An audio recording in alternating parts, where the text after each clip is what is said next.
Today we're going to be talking about solar generators. And this channel is well known for Goal Zero, but I'm open to other brands. So Maxoak offered to send me a review unit of the AC50 500 watt hour solar generator. So I think this would be interesting for my audience because how does this really stack up against the Goal Zero 500X? And the first and most obvious difference is price. This unit sells for $400, and right now there's a $30 coupon.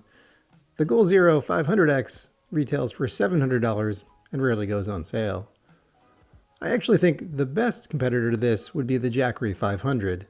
That retails for $500, so $100 normally or $130 more right now.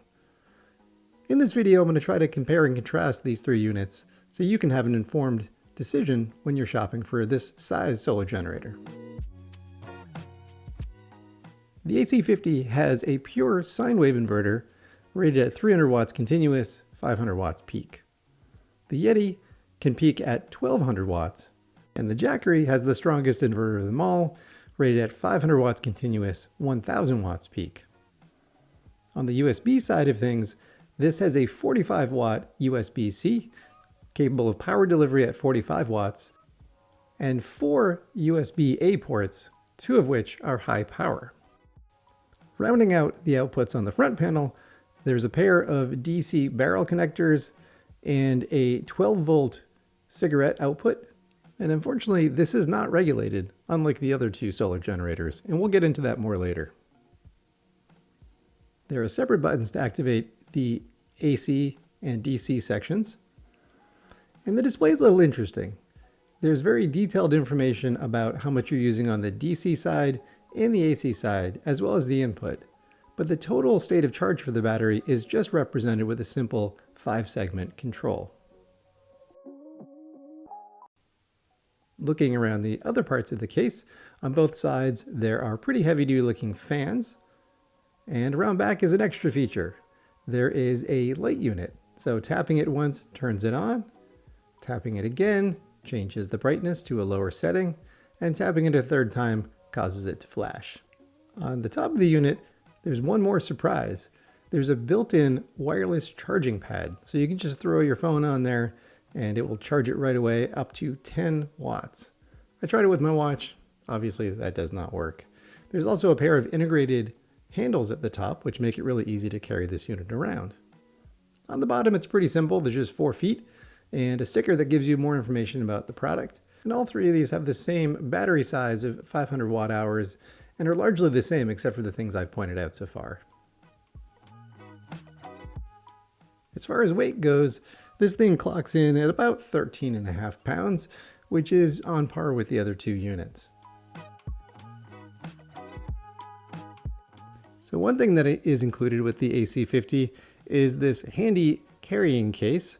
So you can see it has straps on the top for carrying. It has a main zippered compartment that holds the AC50.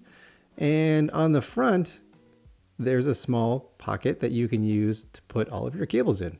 So I think it's a nice little accessory. I don't think you get this with the Goal Zero. I'm not sure about with the Jackery. And I don't know, I just really like the color scheme. So nice little freebie.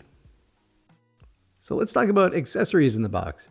So first of all, you get the wall charger. It's a 90 watt charger, which is quite a bit bigger than the Goal Zero Yetis.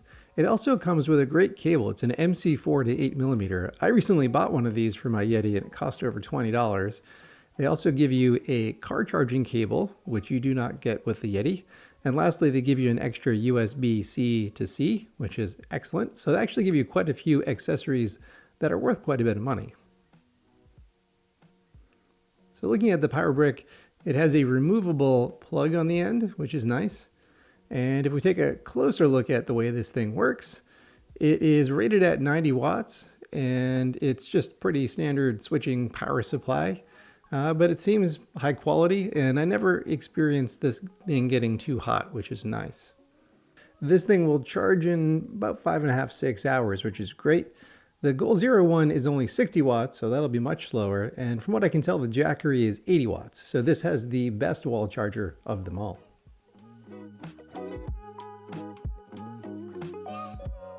So I thought I'd do a little size comparison here. You can see what it looks like next to my Yeti 1000. I think as far as this stacks up, it is the same size as the Jackery, and it's the same footprint as the Yeti 500X, but the Yeti is about 2 inches shorter. So that is the smallest of the three.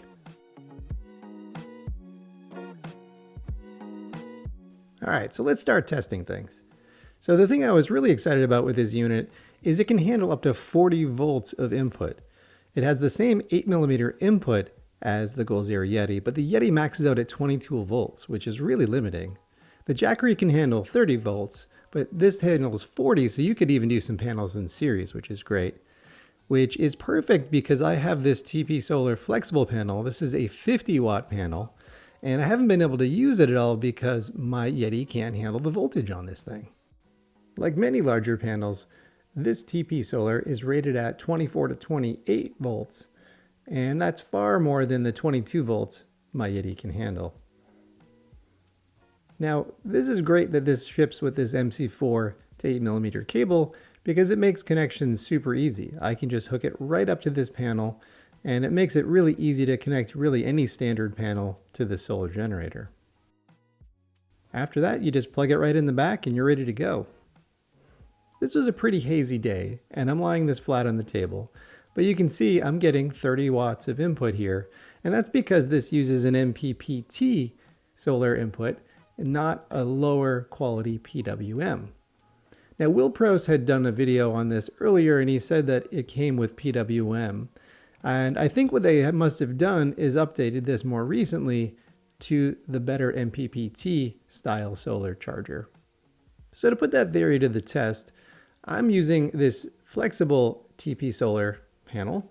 This is a 100-watt panel, and it has a voltage range that's compatible with my Yeti. So that allows me to test both of these solar generators with the same panel and see which one is more efficient. So let's start with the AC50. So remember, this is lying flat. It's less than ideal conditions. But let's see how much power we're getting from this 100-watt panel. So jumping around a little bit, but it looks like 50 watts is about what we're getting right now. And so to put this theory to the test of whether this is an MPPT or not, let's plug it into the MPPT on my Goal Zero Yeti 1000 and see what happens. Again, the same conditions and the same panel. And the result is super interesting. I'm only getting about 40 watts with this panel. So the AC50 is actually getting 10 watts more with this panel, which is a significant difference. So just to see if this trend would hold up, I have a totally different brand. This is a Rockpals panel. It's 50 watts. And this is a foldable, so let's unfold it and get it set up and plug it into both generators and see what happens. Now this panel also uses MC4 connectors, so we can reuse the same connector that came with the AC50 to plug it in here. I love how things work out. So here's the 8mm plug. We're just going to plug this into the back of the AC50 and see what we get. And so a 50-watt panel, we're getting about 32 watts here, so those ratios all seem about the same. And again, oddly, with the Yeti 1000, I'm getting 25 watts versus 32. So in all of these tests, I'm getting much better solar input on the AC50 than I am on the Goal Zero. So that's a bit of a head scratcher. All I can really say at this point is that the solar charger on the AC50 seems to be more efficient than that on the Yeti 1000 in the MPPT module. So this thing works really darn well. And for max solar input, the AC50 can handle up to 120 watts, which is the same as the Goal Zero. The Jackery, however, can handle up to 200 watts, so that definitely has a bigger input. All right, next up, let's test out this inverter. So I figured the first thing we could do is just attach to this stand mixer and try a couple different speeds and see what happens. There's definitely a little spike as you switch, so I thought that was a good test for this thing. On low speeds, it's getting maybe 60 to 70 watts of power. And as you slowly increase this, you see these spikes well over 100, and then it tends to settle in around 85 or so. So it could handle this no problem at all. The motor didn't seem like it was under any strain. So first good test, passed. Now let's amp it up a little bit. In my bedroom, I have a 50-inch flat screen TV. It's connected to an Apple TV and a pair of powered B&W speakers. So I figured together this would be a good test of if you wanted to do some tailgating and have a sound system and an Apple TV or a DVD player. You know, how long would this run that setup for? All right, so now that we got everything powered up, we can plug it in and see what happens. So it takes a minute or so for the Apple TV to boot up. So I let everything get cooking, and the AC output settled around 125 watts to 130 watts. So that is what we need to sustain. And I think this is a good test because this battery is rated at 500 watt hours.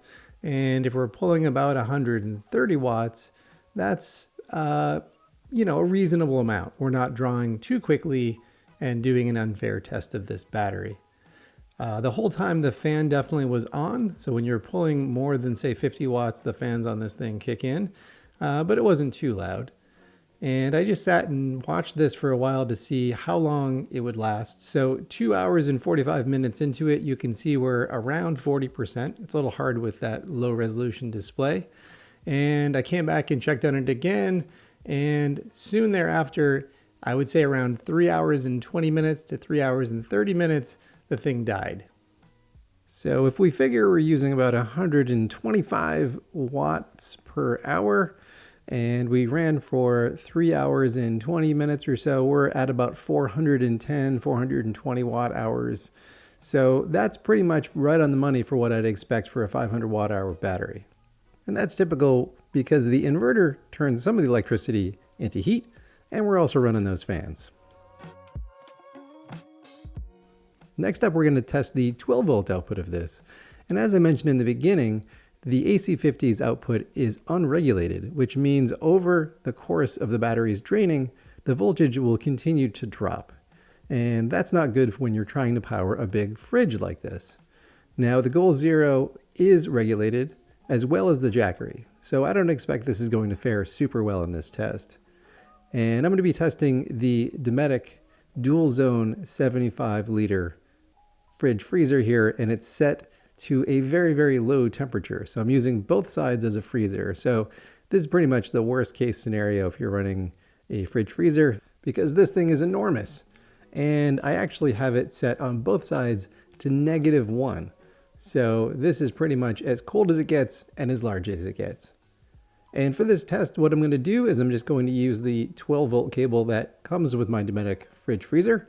And I'm going to plug that into the unregulated DC output on the front of the AC50. And the battery is 100% charged. And what I plan on doing is just testing the status of this every hour to just make sure I'm keeping tabs on it. And I won't bore you with all the details of what happened every hour to hour, but this thing was holding really steady. And I did have the low cutoff voltage for the fridge at its lowest setting. And at 6 hours and 50 minutes, so basically 7 hours, the battery was somewhere around half. It's really hard to tell with this battery indicator. And then I came back later on, and right around 10 hours, the AC50 still was roughly at 40%, but because of the unregulated outlet, we now had too low of a voltage to keep the fridge happy. Now, it's really disappointing that they didn't include a regulated 12 volt outlet here. The new Goal Zero X series all have regulated outlets, although the original ones don't. And the Jackery is also regulated. So both of those will perform much better in this case.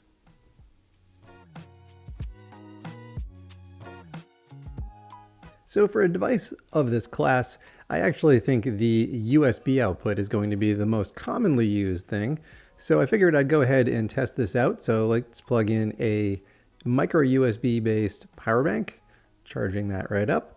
We'll do the same with this other power bank. So now we're charging two things off of the standard USB-A outputs.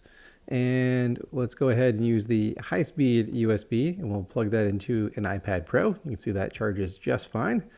And then we can go ahead and charge a iPhone.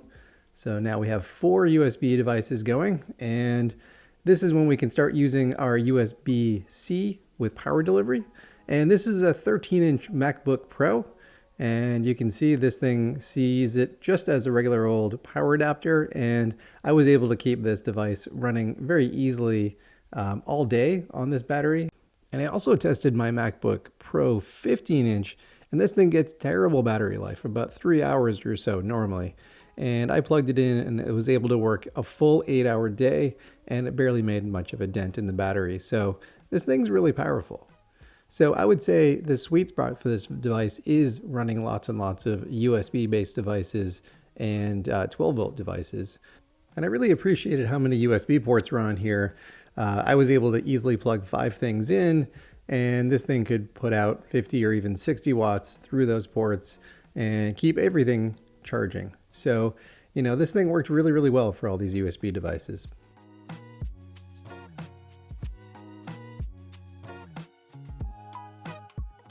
One final thing I wanted to test was the car charging.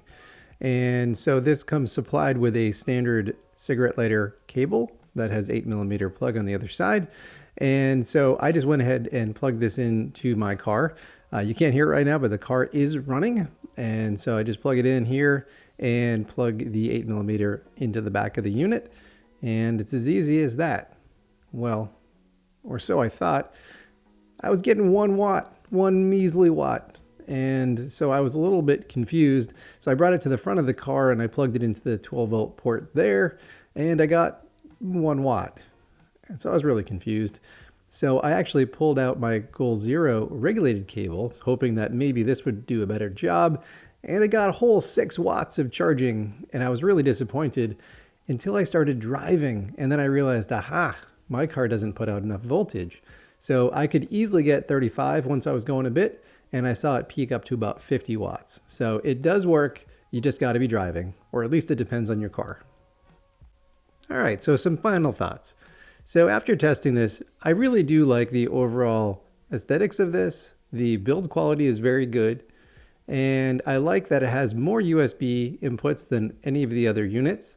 It comes with a 1-year warranty, which is the same as the Jackery. The Goal Zero does come with a 2-year warranty, so that's something to keep in mind. I like the wireless charging. I think the display is nice and bright, and you know, the buttons all seem to work really nicely. And so overall, I think this is a really incredible value for the money. So a few cons.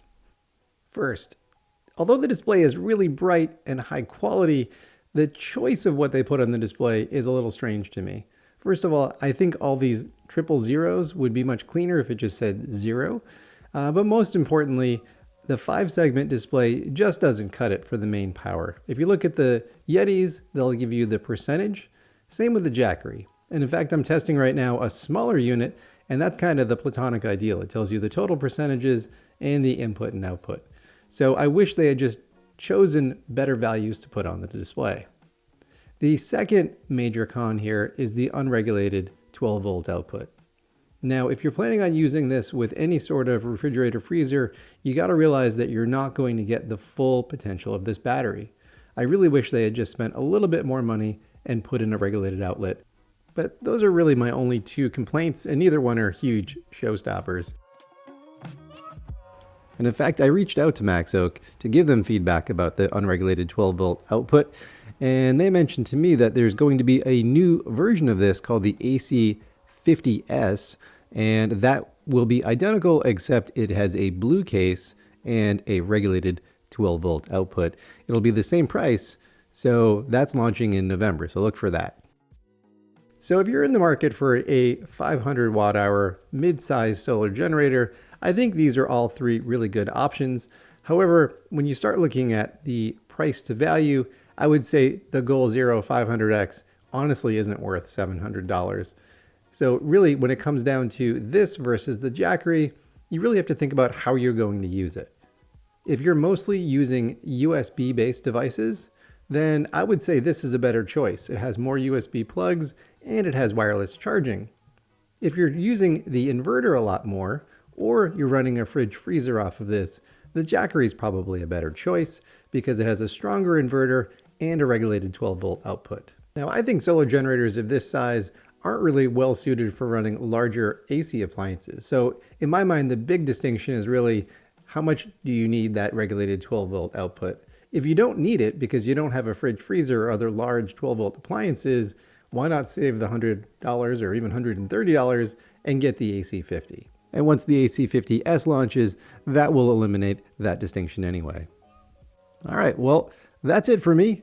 Please let me know what you think in the comments. Be sure to like and subscribe if you're interested. I'm going to be doing more videos on solar generators very, very soon.